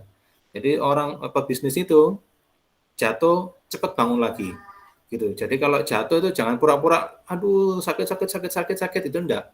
Sakit langsung bangkit. Nah, tahan sakitnya gitu kan. Sembuhkan, kita cure, sembuhkan seperti itu. Itu pebisnis yang bagus. Nah, itu akan kelihatan suksesnya.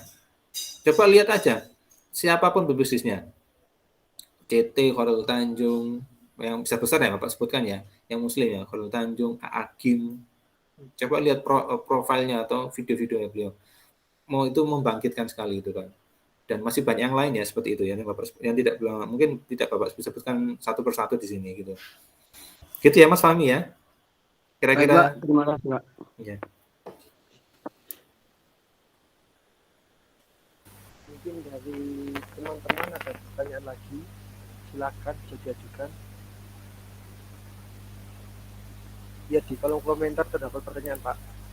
Perlukah perjanjian persetujuan antara dua belah pihak untuk bisnis bareng orang yang kita kenal dekat? Oh, ya. maksudnya kayak perlukah perjanjian antara kita dan kawan dekat kita itu Pak dalam ya ini kan ya baik, ini langsung ya. Ya ini yang biasanya menjadi ini ya kegalauan ataupun kadang teman-teman tidak mau berbisnis itu karena masih ragu, khawatir kalau kita berpartner atau misalkan kita punya partner dengan teman atau sahabat itu nanti merusak hubungan pertemanan atau persahabatan. Karena seperti itu ya. Atau bahkan dengan saudara akhirnya merusak hubungan dengan persaudaraan. Nah, itu tadi ya, itu sudah mindset jelek dulu dan negatif itu. Itu pertama harus dihilangkan. Saya dengan teman itu positif. Saya mau dengan teman ini sama-sama sukses, mau bangkit sama-sama. Oke, itu yang pertama ya. Jadi mindsetnya coba dihilangkan dulu, keraguan-keraguan itu dihilangkan, positif aja. Demikian juga dengan teman juga gitu. Tolong mindsetnya dirubah. Gitu. Kalau temannya sudah negatif, kita positif. Ya kalau hukum matematika positif ketemu negatif, hasilnya apa? Positif ketemu negatif, hasilnya apa? Entah itu ditambah, entah itu dikali. Pasti hasilnya negatif kan? Seperti itu ya. Itu makanya kalau kita punya partner siapapun itu, statusnya, entah itu mau calon istri, entah itu siapapun gitu kan, keluarga, entah itu teman, itu harus kita sama-sama positif, mindsetnya dirubah positif. Kita berbisnis bareng untuk membantu orang lain untuk kesuksesan bersama, tidak mencari keuntungan semata tadi ya, ingat ya. Kita untuk ibadah sama-sama seperti itu, untuk membantu orang lain seperti itu harus kita harus tanamkan dulu seperti itu. Yang kedua, apakah perlu kerjasama Pak? Iya. Nah, bentuk kerjasama itu macam-macam ya. Ada yang dengan ucapan plus saksi, ada yang menyaksikan atau divideokan. Sekarang kan gitu ya, nggak usah repot-repot ya, nggak usah harus ditulis di atas materai. Materai 10.000 sekarang, 6.000 nggak ada ya, 10.000 gitu perjanjian gitu.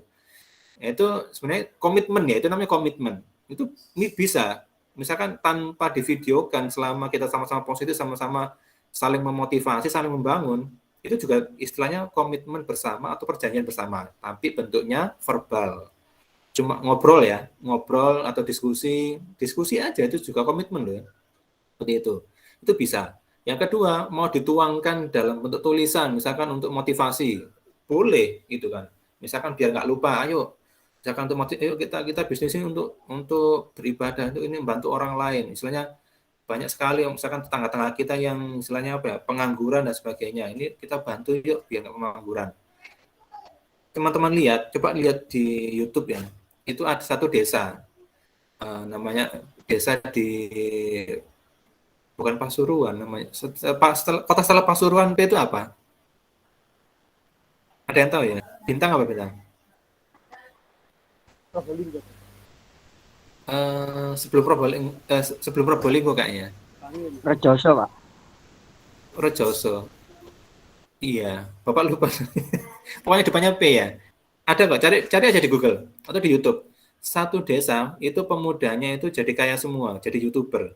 Ya tadi ada yang Pak Mas siapa gitu, Mas Bambang atau Mas siapa gitu. Itu dia gitu ngajarin pemuda-pemudanya YouTube gitu kan. Dia langsung komitmen. Ayo sama pemuda-pemuda yang lain itu komitmen juga. Nggak perlu ditulis kertas ya di atas secara persetujuan. Kita sama-sama harus bangun jadi YouTuber bersama, enggak. Dia komitmen tadi verbal. Terus sering ketemu, sering diskusi, atau kalau sekarang itu kalau bukan sekarang ya, yang istilah-istilah dulu itu sebelum pandemi itu namanya kopdar ya. Ayo kopdar, kopi darat gitu kan, ngopi sama-sama. Tapi yang didiskusikan tuh perkembangan. Oh ini ada siapa problem nih, solusinya apa? Ini seperti apa? Itu ya. Seperti itu. Nah, kalau sekarang mau kopdar lagi enak kan, sudah nggak pandemi kan, sudah nggak diobrak-abrik kan gitu. Itu enak. Kopdar. Bapak juga demikian, Bapak sama kolega-kolega sama partner teman-teman gitu. Ayo kopdar gitu. Karena dekat gitu kan, kopdar. Gitu. Nah itu boleh nggak ya tadi ya tertulis boleh, sangat boleh. Itu bahkan mau dijadikan apa? Kalau teman-teman sekarang ini ya kekinian itu jadikan PP aja profilnya di HP gitu kan. Ayo kita sama-sama bangun bisnis untuk kesejahteraan bersama. Kita bangun bisnis untuk membantu orang-orang yang lemah seperti itu. Itu bisa masukkan di PP aja gitu. Profile picture yang HP gitu kan. Itu kita jadikan PP kita itu jadikan motivasi kita seperti itu. Ya, jadi jangan sampai itu yang pertama ya. Yang kedua, memang kalau Allah sudah berkehendak ya. Allah misalkan yang namanya bisnis itu perpecahan ada enggak? Ada. Teman-teman tahu nggak bisnisnya Maiji? Pernah dengar Maiji enggak? Pernah dengar bisnisnya Maiji? Enggak tahu. Keripik pedas leveling. Itu booming tahun 2008. Di Bandung ya. Sampai sekarang ada. Itu sudah masuk di ini ya, swalayan-swalayan ya. Mau Alfamart ada seperti itu. Itu pun pecah sama saudaranya. Jadi kalau teman-teman tahu itu ada dua, Maiji yang gambarnya ibu-ibu, ada yang Maiji, ada yang gambarnya bukan ibu-ibu. Jadi jangan kaget ya, itu bukan dua produk, tapi itu beda ini ya, beda pengelolaan. Satunya punya kakaknya, satu punya adiknya, seperti itu. Jadi kalau pecah enggak masalah. Jadi ambil hikmahnya seperti itu kan. Itu kan problem ya. Solusinya apa? Ya solusinya jangan tuntut-tuntutan kayak kasusnya ayam geprek ayam gepreknya siapa namanya?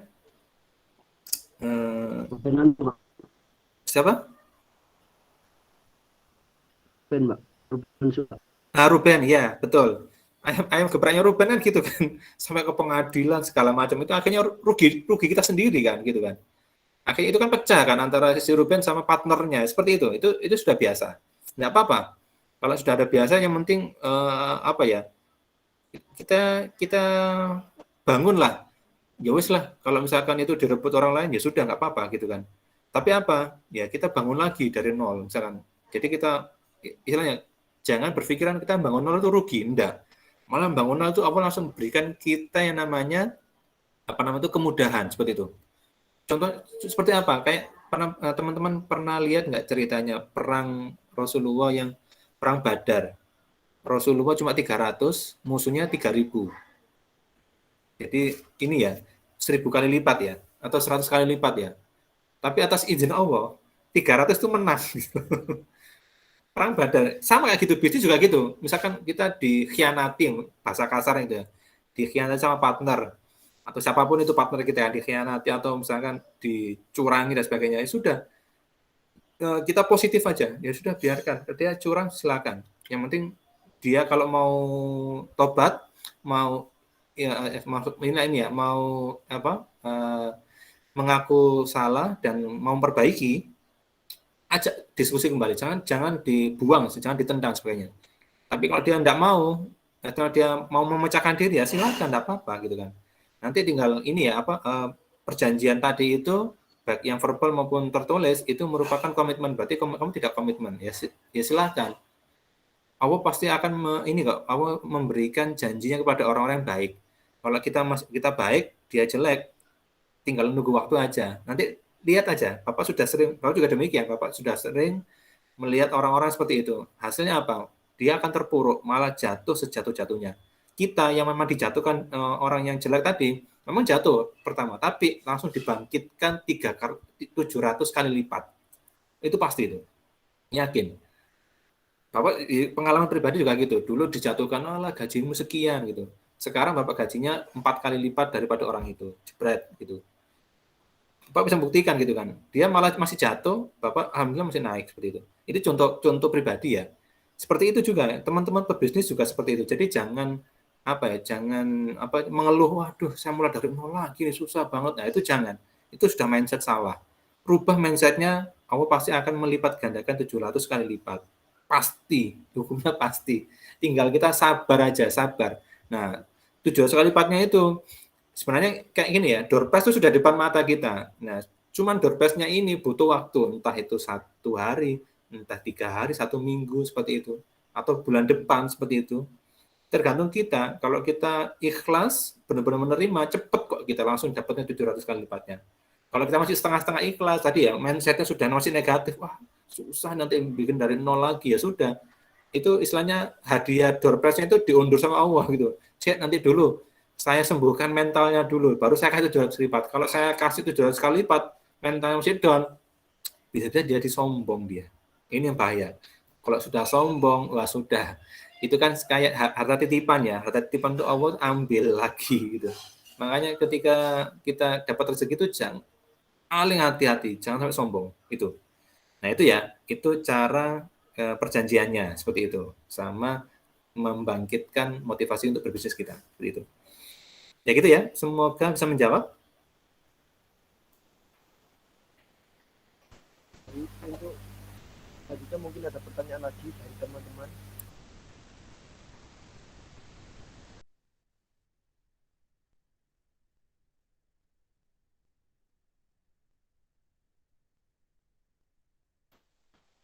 Iya, monggo. Ada dari Yunia itu.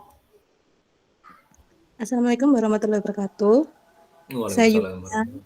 Saya izin bertanya, Bapak. Menurut Bapak Ahmad Dahlan, bagaimana caranya untuk menarik para donatur atau investor yang ingin datang ke bisnis kita? Dan apakah boleh dalam berbisnis itu memikirkan closingannya? Terima kasih. Iya, baik. Ini juga menarik pertanyaannya. Bagaimana pertama ini ya Bapak menjawab yang kedua dulu ya. Boleh nggak kita Pak bukan berpikiran aja ya, kita mentargetkan closing gitu kan. Boleh nggak kita mentarget closing Pak? Boleh, seperti itu. Cuman jangan berlebihan. kita harus pertama, makanya kita harus kembali lagi. Nah, kapan kita bisa menentukan target itu kita menyesuaikan dengan kemampuan kita. Kemampuan itu apa? Riset kita. Nah, riset kita apa? Ya, itu pertama, apakah kalau saya mau mencari investor sebanyak-banyaknya, yang harus kita lihat ya, sama kayak kita mau introspeksi diri ya. Gitu. Jadi kalau teman-teman misalkan ini ya, mau nikah gitu kan, pasti butuh nyari calonnya harus seperti apa, terus kemudian kan menyesuaikan dengan kita seperti apa, itu kan introspeksi diri. Itu namanya riset produk sama jasa kita atau bisnis kita lah gitu. Apakah bisnis kita itu sudah bagus? Yang pertama harus dipertahankan ya. Kualitasnya sudah kita kontrol apa tidak? Maksudnya kontrol itu gini, kualitasnya itu jangan sampai kita produksi hari ini bagus, besok enggak. Besoknya bagus, enggak. Itu kan namanya enggak konsisten ya. Jadi harus benar-benar kita pastikan ya, tadi ya ikhtiar yang nampak itu harus produk dan jasanya itu layanannya bagus. Seperti itu. Jangan hanya produknya yang bagus tapi layanannya enggak bagus. Itu juga ini sama halnya kayak pakai sepatunya pincang ya, seperti itu. Karena pelayanan dengan barang itu harus seimbang, sama-sama bagusnya. Produknya bagus, layanannya jelek. Contoh, banknya bagus nih, produknya bagus, tapi customer service-nya atau frontliner-nya atau tellernya itu jelek. Jelek itu segini, pelayanannya jelek. Maksudnya apa? Wajah aja ketus gitu. Wajah, ketika ngelayanin wajah ketus, itu sudah hilang customer-nya. Customer nggak akan datang. Sama dengan investor gitu kan. Dengan wajah, pelayanan juga harus banyak. Dengan bagus ya, mulai dari wajah, senyum, cara ngomongnya, intonasinya, cara melayaninya. Ini biasanya tantangannya, bisnis itu ini ya, pelayanannya. Ada customer yang tanya-tanya terus, tapi nggak beli. Itu memang tantangan, itu luar biasa itu. Itu sampai jengkelin tuh kayak gitu kadang-kadang gitu. Aduh ini, tanya tapi nggak. Apalagi kalau teman-teman ini ya, ketika jualan online gitu ya, live streaming, pasti kan banyak tanya ya. Kadang-kadang gitu, nyelat pertanyaan, nggak dijawab, akhirnya ketus dia. Ini banyak tanya-tanya, nggak jawab-jawab sih, gitu. Nah, kadang-kadang seperti itu ya. Nah, itu kadang-kadang kita beri pelayanan profesional, itu penting, gitu, pertama itu. Kita harus pastikan dulu ya. Jadi kalau misalkan Yunia punya bisnis, pastikan produk dan layanannya itu profesional atau bagus. Kalau ini sudah dipegang, mau nyari investor, siapapun, berapapun jumlahnya, nilai nominalnya, mudah. Yakin mudah. Kalau nggak percaya, mungkin sebagai ini ya, sebagai percontohan. Coba nanti Yunia buka podcastnya Deddy Corbuzier. Ini bukan promosi podcastnya Deddy Corbuzier ya. Lihat podcastnya Deddy Corbuzier, lihat tamunya, pemiliknya Tokopedia. Tokopedia juga gitu dulu. Dia kayak Alibaba ya, kepingin buka marketplace. Tapi dia sulit mencari investor, sampai pernah ditolak investor barat gitu ya, asing gitu ya. Ditanya, produkmu apa kelebihannya? Dia bilang, saya punya ini. Nah ini kamu kalau ditantang sama marketplace-nya yang sudah barat, marketplace-nya barat, pasti kalah. Iya, memang kalah, tapi saya punya keunikan. Saya bisa mempertahankan produk dan pelayanan saya bagus.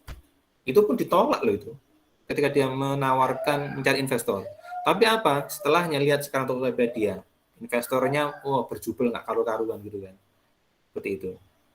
Jadi intinya gitu ya. Pastikan dulu produk dan pelayanannya bagus.